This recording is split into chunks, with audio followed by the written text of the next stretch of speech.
Viajamos de volta a 1991, quando uma ficção científica explodidora de cabeças estreou nos cinemas. Esse era o Exterminador do Futuro 2, que além de o filme mais caro produzido até então, é lembrado como um marco dos efeitos especiais. Mas apesar de seu sucesso, muitos segredos e detalhes permaneceram escondidos até hoje. Neste vídeo, vamos revelar tudo o que você precisa saber sobre este clássico, desde as referências até os efeitos especiais e curiosidades.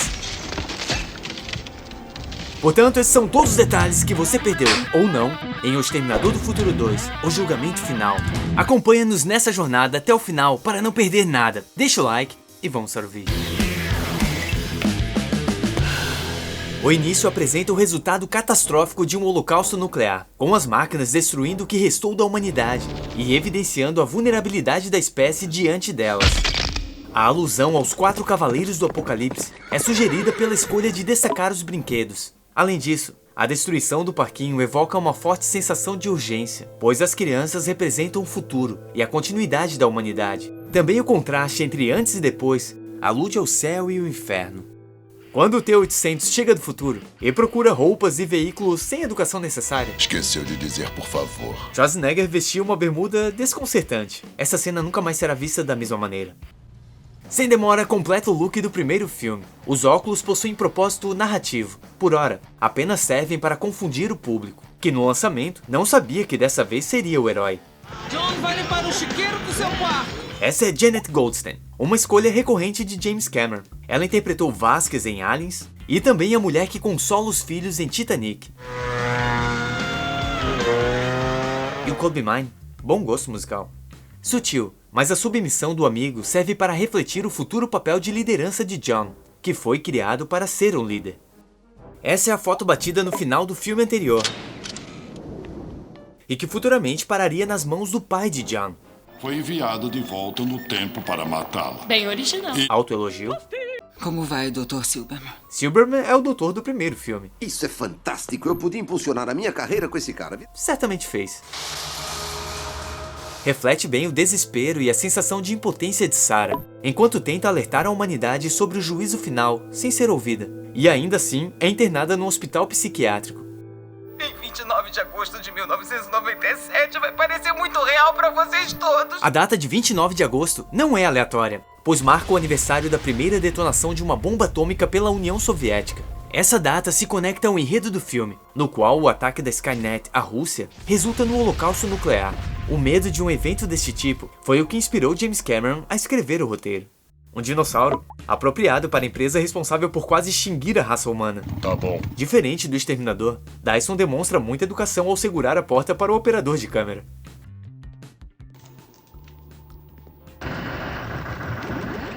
Agora sei de onde o líder da resistência tirou suas táticas de batalha. Logo, o T-800 aparece com uma arma escondida numa caixa de rosas, fazendo uma referência ao clássico filme O Grande Golpe.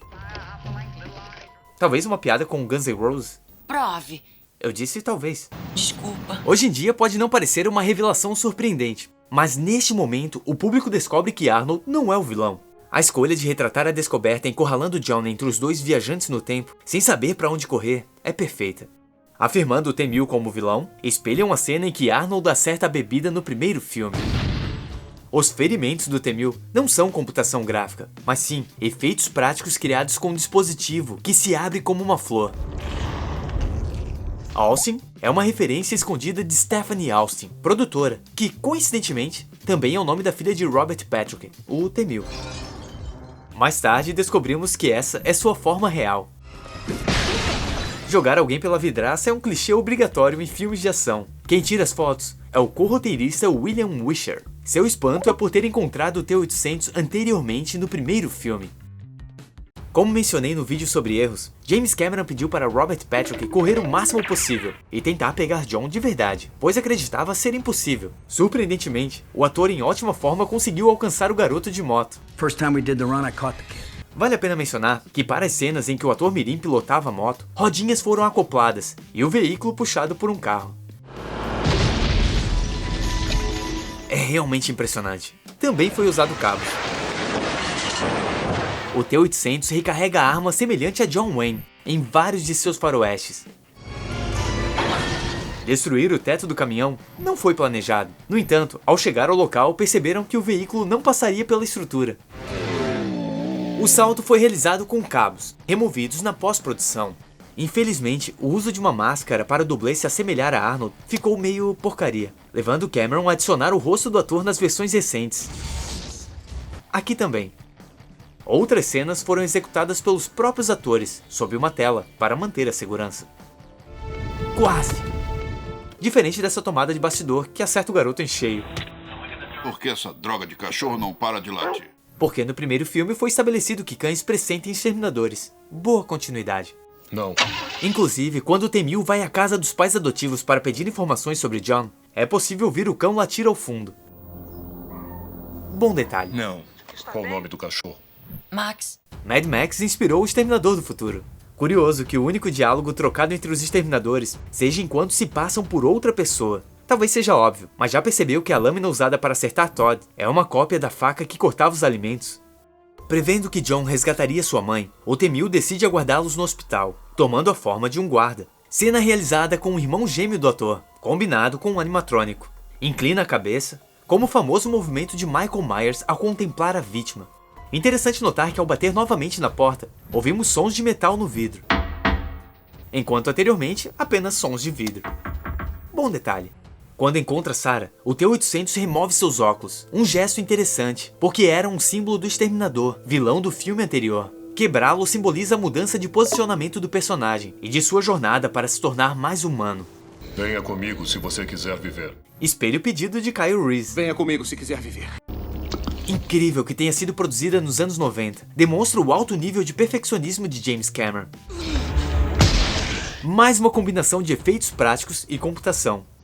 A cabeça já estava danificada antes do tiro? Sim, mas é quase imperceptível. Ainda durante a fuga, o motorista estava dirigindo o carro de dentro do porta-malas.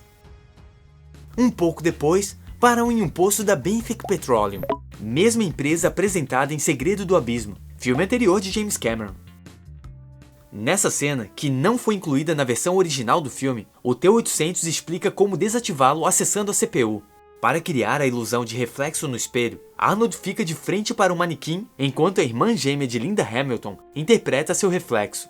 Ao longo do filme, o T-800 constantemente aprende como parecer mais humano. Além de perder sua rigidez, incorpora ensinamentos de John, como suas frases... E se quiser se livrar de alguém, diga hasta la vista, baby. Hasta la vista, baby. Sorriso, truques, aqui procura a chave em vez de fazer ligação direta. E até o joinha ensinado ao fundo de uma cena torna-se seu gesto final. O nome da parada referencia Cactus Jack, o vilão, um dos primeiros filmes de Arnold Schwarzenegger. Cenas presentes na versão estendida esclarecem que isso é um protótipo do chip em que Dyson está trabalhando e que evoluirá para a Skynet. Dalton, filho de Linda Hamilton, interpretou o bebê John Connor num playground. Neste mesmo sonho, Sarah veste seu uniforme de garçonete do primeiro filme, simbolizando a vida que deixou para trás, devido às informações sobre o fim do mundo. Motivada pelo pesadelo, decide abandonar os planos de fugir para o México com o filho. Em vez disso, escolhe impedir o futuro, eliminando o cientista responsável pelo desenvolvimento do chip. The future's not set. Já diria seu pai. The future is not set. Corta para a casa de Dyson. Tanto o nome do garoto, quanto a sequência perseguindo o veículo pela casa, são claras referências a O Iluminado, de Stanley Kubrick, diretor preferido de James Cameron. Ela não tem coragem de executá-lo na frente da família, e é rapidamente alcançada por John e T-800. Ocorre uma inversão de papéis aqui. Sarah age como um exterminador, tentando alterar o futuro ao eliminar uma pessoa ainda inocente. Ela se comporta como uma máquina. Ao caminhar, o ponto vermelho para enxergar, que remete aos olhos do exterminador. No entanto, sua humanidade emerge ao vê-lo com a família. A tristeza é resultado de compreender que se tornou aquilo contra o qual tanto lutou. Eu te amo, John. Eu sempre te amei. Frase de Reese, pai de John. Eu te amo. Eu sempre te amei. Após provar sua origem do futuro, expõe que Dyson será responsável pela morte de 3 bilhões de pessoas através da criação da Skynet. Quando o cientista revela que a tecnologia que originou a Skynet foi pega do exterminador enviado no primeiro filme para eliminar Sarah. Isso levanta a questão: o futuro pode ser alterado ou apenas estamos reafirmando acontecimentos já determinados? Sei lá. Veja, para acabar com a resistência, a Skynet enviou o exterminador para eliminar Sarah, antes de gerar John, enquanto a resistência envia Reese para protegê-la. Os dois têm um filho, que no futuro se torna líder da resistência. Tanto a Skynet quanto a Resistência criaram a si mesmas. Entendeu? O filme possui 2 finais, um deles resolve esse mistério, discutiremos em breve. Para impedir o apocalipse, invadem a Cyberdyne para destruir toda a tecnologia relacionada à Skynet. Este era o plano original para o primeiro filme. Inclusive, em uma cena deletada, Sarah tenta convencer Reese a executá-lo. Isso torna ainda mais significativo o fato de Sarah invadir o prédio vestindo o sobretudo igual ao do amado. O interior da Cyberdyne foi projetado frio e cinzento, criando um ambiente que lembra o ventre de um robô, onde a Skynet será gerada. Isso fica evidente no cofre que guarda o microprocessador, que possui coloração semelhante aos lasers dos inimigos do futuro, refletindo a natureza maligna da inteligência artificial. Mais 2 minutos. O explosivo recebeu um nome fictício que me recuso a tentar pronunciar, Você tem que exercitar o inglês. em homenagem ao alucinógeno de Outland, Comando Titânico. Dyson é gravemente ferido e se vê obrigado a ficar para ativar o detonador. Percebeu que é abordado por Hank, de Breaking Bad? Na versão original do filme, fica obscuro qual objeto utiliza para acionar o detonador. No entanto, na versão estendida, descobrimos usar um pedaço do protótipo, que seria posteriormente responsável pelo apocalipse. Irônico. I'll be back. Frase icônica da franquia. I'll be back. Na cena em que deixa um prédio, foi utilizado um animatrônico para levar os tiros. O andar mecânico do boneco foi copiado por Arnold, para que a troca entre boneco e ator fosse menos perceptível. Os produtores escolheram explodir um prédio de verdade, em vez de usar miniaturas ou efeitos especiais para simular a explosão. Cai fora. Pequeno retorno é quando Arnold rouba o caminhão no filme de 84. Cai fora. Devido aos riscos envolvidos, nenhum cinegrafista estava disposto a filmar essa cena. Em vez de abandoná-la, Cameron decidiu gravar pessoalmente, demonstrando a dedicação para alcançar o resultado desejado. Muito legal como T-1000 cria braços extras para pilotar, enquanto deixa os outros braços livres para atirar. Rugidos de leão foram incorporados ao som do caminhão, para aumentar subconscientemente a sensação de ameaça. No final da perseguição, capota um caminhão de nitrogênio líquido, o que resulta no congelamento e quebra do T-1000. Para criar esse efeito visual, foram utilizadas cenas de um ator amputado com próteses de Robert Patrick. Os sons resultam de formas de gelo combinada a passos na neve. Já para quando derrete e restaura seu formato original, os produtores optaram por mercúrio líquido, em vez de computação gráfica. Isso garantiu uma representação realista até os dias de hoje, enquanto o efeito sonoro foi de um canudo soprando iogurte. Aqui no cantinho parece JC, de James Cameron. Depois do vídeo de erros, é impossível desver o braço de Arnold escondido nesse saco, também corrigido nas versões atuais. Outro exemplo do bom uso de efeitos práticos.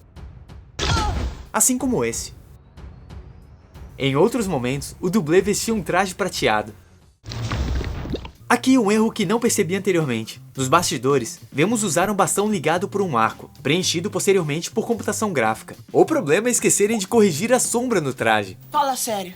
Apesar de parecer bastante realista, o aço derretido é na verdade uma liga inofensiva com luz de fundo. Faíscas são adicionadas para aumentar o realismo. Quando John encontra o T-1000 disfarçado de mãe, optaram por utilizar a irmã gêmea de Linda Hamilton novamente. Um detalhe interessante é que mesmo quando exposto a altas temperaturas, o T-1000 não transpira, pois não possui pele humana como o T-800, assim como Patrick treinou para não piscar, mesmo ao disparar uma arma. Pisca propositalmente nessa cena, enquanto se passa por policial. Finalmente, o vilão é derrotado. Terminated. Como no filme anterior. Destroem o braço e o microprocessador pegos na Cyberdyne. E por último, o processador do T-800, que completa com uma referência a seu filme preferido, com um homem de lata metaforicamente ganhando um coração. Agora eu sei por que choram. Sarah acaba com ele novamente apertando o botão. Talvez simbolize o poder de um único botão, capaz de destruir ou salvar a humanidade. No final original, exibido nos cinemas, Sarah conclui que o futuro é incerto, e se uma máquina pode aprender a ser humano, talvez nós também possamos. A estrada retrata sua frase anterior. O futuro, sempre tão claro para mim, ficou escuro como uma estrada à noite. Desta vez, não vemos o horizonte. Se mantém consistente com o filme anterior, que finaliza com Sarah em meio ao horizonte tempestuoso, aludindo ao apocalipse. Para mim, o melhor final, por ser aberto a interpretações. Já no final alternativo, incluído em inúmeras mídias, uma idosa Sarah aproveita um dia no playground com a neta, e agora John trava sua batalha como congressista. Um ponto interessante deste é sintetizar o pensamento sobre humanos e máquinas. Inicialmente apresenta um futuro John robótico, enquanto no futuro reescrito, totalmente humano. O Exterminador do Futuro 2 contou com um orçamento em torno de 102 milhões e arrecadação de mais de 520 milhões, saltando de um filme de baixo orçamento para o mais caro até então. Foi indicado a 6 Oscars, faturando 4 estatuetas, incluindo melhor maquiagem. Falando nela, Arnold passava 5 horas por dia numa cadeira, mais 1 hora para removê-la, procedimento repetido 35 vezes. E marcou o primeiro uso de movimento humano natural para um personagem gerado por computador. Assista agora o vídeo com erros do filme, é bem divertido e revelador. Independente de erros, meu veredito é que é um filme perfeito, demonstrado pelo cuidado nos mínimos detalhes, como os óculos espelhados do T-1000, uma máquina que copia pessoas, ou os dados da Cyberdyne em chamas na casa de Dyson. Investe a cena inicial, agora é o futuro da Skynet que está em jogo. Grande abraço. Adeus.